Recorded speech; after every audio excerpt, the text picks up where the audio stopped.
इस वीडियो में हम फाइनेंशियल अकाउंटिंग के रिलेटेड जो भी वन लाइनर क्वेश्चंस हैं उनको डिस्कस करने वाले हैं। तो काफ़ी अच्छे से आपका बहुत कम टाइम में अच्छे से रिवीजन हो जाएगा। पहला पॉइंट है, accounting is an art of recording, classifying and summarising financial transaction and event which are of financial character in term of money and interpreting the result they are of. यानी कि there may be branch of accounting are financial accounting, cost accounting and management accounting। तो यहाँ आपको एक ही point में बहुत सारी चीज़ें बता गई हैं कि आर्ट है रिकॉर्ड करना, फिर उसको क्लासीफाई करेंगे जो चीज़ आपने रिकॉर्ड की, समराइज़ कर देंगे तो ट्रायल बैलेंस में आप समराइज़ करते हैं किसी भी इवेंट को, और यहाँ जो सारे ट्रांजेक्शन होंगे वो फाइनेंशियल नेचर के होंगे, यानी मनी में जिनको मेजर किया जा सकेगा, और वो सारे ट्रांजेक्शन की अकाउंटिंग की ब्रांचेस के अकॉर्डिंग अलग अलग ट्रीटमेंट होगा। अकाउंटिंग की मेन जो ब्रांचेस हैं वो आपकी फाइनेंशियल अकाउंटिंग, कॉस्ट अकाउंटिंग और मैनेजमेंट अकाउंटिंग है। नेक्स्ट पॉइंट है हमारा अकाउंटिंग फंक्शन आर। तो अकाउंटिंग के फंक्शंस क्या क्या हैं? पहला है कीप सिस्टमैटिक रिकॉर्ड, आप रिकॉर्ड को मेंटेन करो, उसके लिए आप जनरल एंट्री पास करते हो। Then protecting and controlling business properties, फिर करना है आपको असर्टेन ऑपरेशनल प्रॉफिट्स जो लॉसेस हैं, और इसके बाद आपको असर्टेन करना है फाइनेंशियल पोजीशन। इसके लिए हम बिजनेस की पोजीशन को जो असर्टेन करने के लिए यानी डिफाइन करने के लिए हम P&L को चेक करते हैं कि क्या प्रॉफिट रहा, क्या लॉस रहा, और फैसिलिटेट करना है रैशनल डिसीजन मेकिंग, और जो बैलेंस शीट वगैरह है उसको अच्छे से स्टडी करके आपको एक रैशनल डिसीजन मेकिंग करनी है। ये सारे अकाउंटिंग के फंक्शंस हैं।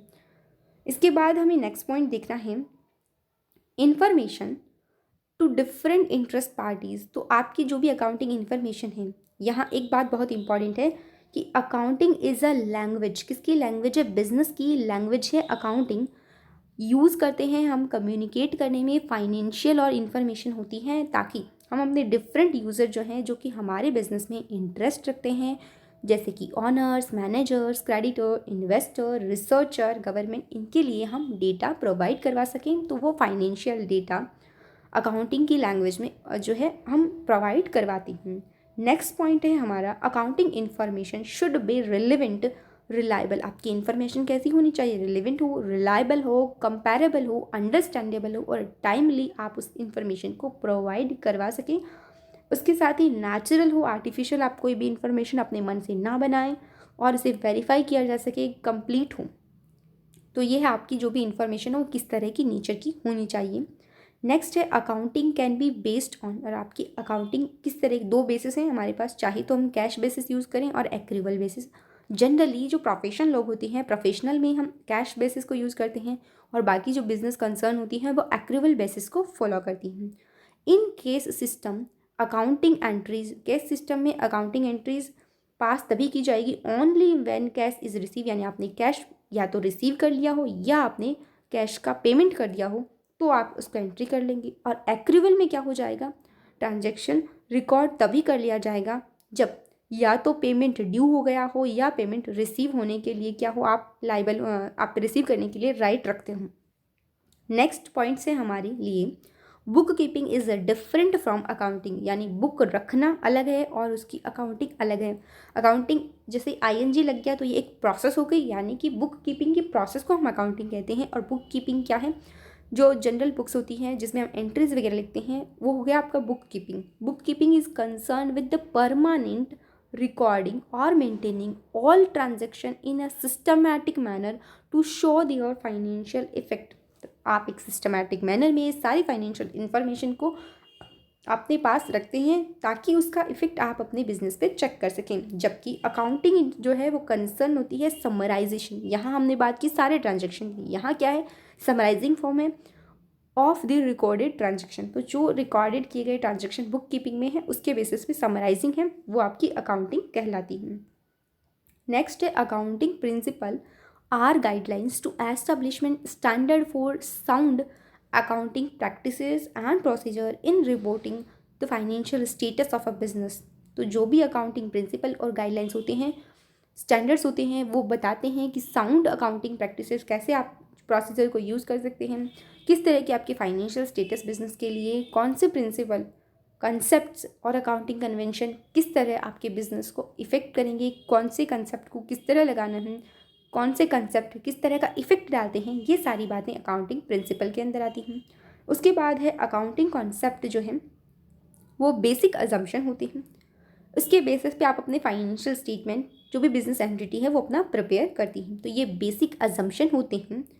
देखो फाइनेंशियल स्टेटमेंट क्या बोला, बेसिक अजम्पशन है, जबकि कन्वेंशन क्या है, कस्टम है और ट्रेडिशन है, जो प्रैक्टिस है जो कि general agreement between the accounting bodies, यानी कि जिसे हम सालों से फॉलो करते आ रहे हैं। और ये अकाउंटिंग बॉडीज़ हैं, उन्होंने इशू कर रखे हैं accounting preparing the financial statement. तो इसके बेसिस पे भी आप क्या है अपने जो रिकॉर्ड्स हैं अकाउंट्स है वो मेंटेन करते हैं।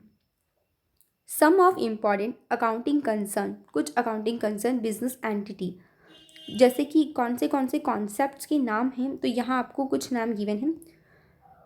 हर एक कॉन्सेप्ट की अलग एक कैरेक्टरिस्टिक्स होती हैं। तो पहला कॉन्सेप्ट है हमारा बिजनेस एंटिटी कॉन्सेप्ट, यानी कि बिजनेस का ऑनर और बिजनेस दोनों डिफरेंट है। इसी सेपरेट एंटिटी कॉन्सेप्ट की वजह से हम कैपिटल को लायबिलिटी के जो है साइड में दिखाते हैं, क्योंकि वो बिजनेस को पे है करनी उसके ऑनर को। तो पहला कॉन्सेप्ट होता है बिजनेस एंटिटी। एक होता है कॉन्सेप्ट मनी मेजरमेंट, यानी केवल उसी ट्रांजैक्शन को रिकॉर्ड करो जिसे मनी में मेजर किया जा सकता हो। फिर होता है कॉस्ट कॉन्सेप्ट, यानी कि फिक्स एसेट्स को आपको हिस्टोरिकल कॉस्ट पे रिकॉर्ड करना है। गोइंग कंसर्न कंसेप्ट क्या होता है कि आपका बिजनेस फोर्सिएबल फ्यूचर तक चलने वाला है, उसी के बेसिस पे आप फिक्स एसेट्स को परचेज करते हो, ना कि उसे रेंट पे लेते हो। क्योंकि हर एक बिजनेस को शुरू करने से पहले एक एंटरप्रेन्योर यही सोचता है कि उसका बिजनेस लॉन्ग टाइम में चलेगा। अगला होता है ड्यूल एस्पेक्ट कॉन्सेप्ट, यानी कि आपको रिसिप्ट और एक्सपेंडिचर को मैच करना है, आपका डेबिट क्रेडिट का बैलेंस इक्वल आए। तो ये होता है ड्यूल एस्पेक्ट कॉन्सेप्ट, यानी हर एक जो ट्रांजैक्शन है उसका डबल इफेक्ट होगा।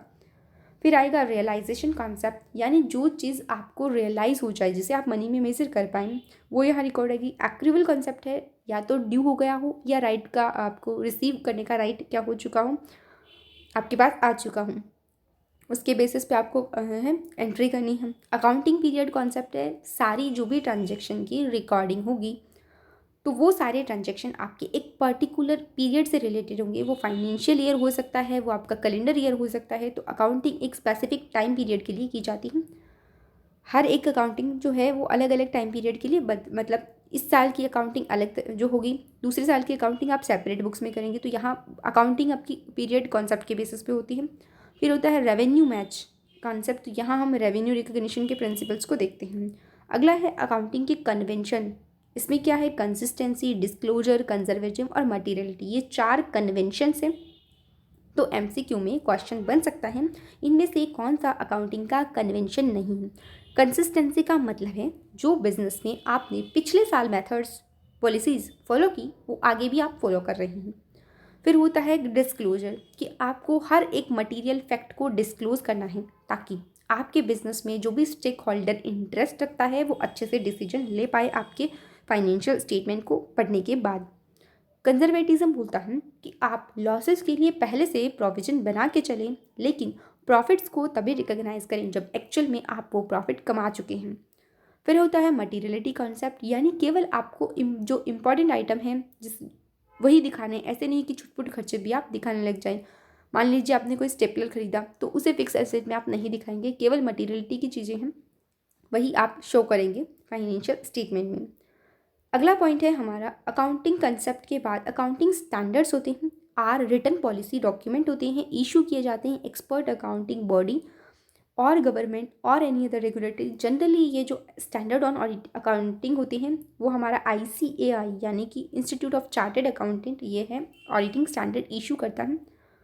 To class of accounts are personal account and impersonal account. अब क्या होते हैं इम्पर्सनल और पर्सनल अकाउंट?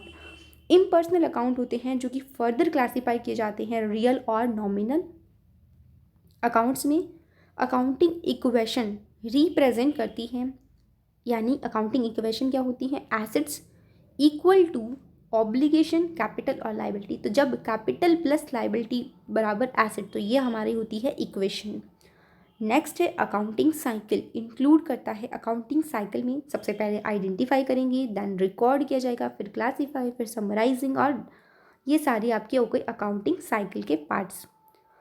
अगला टॉपिक है every transaction is recorded in general, यानी हर एक ट्रांजेक्शन को आपको जनरल में रिकॉर्ड करना है बिफोर पोस्टिंग इनटू लेजर। तो सबसे पहले रिकॉर्ड किया जाएगा जनरल में, उसके बाद आप लेज़र में इसे पोस्ट कर देंगे। It is a book of account in which transaction are recorded. और जो जनरल होगा वहाँ क्रोनोलॉजिकल ऑर्डर यानी डेट वाइज आपको ट्रांजेक्शन रिकॉर्ड करना है।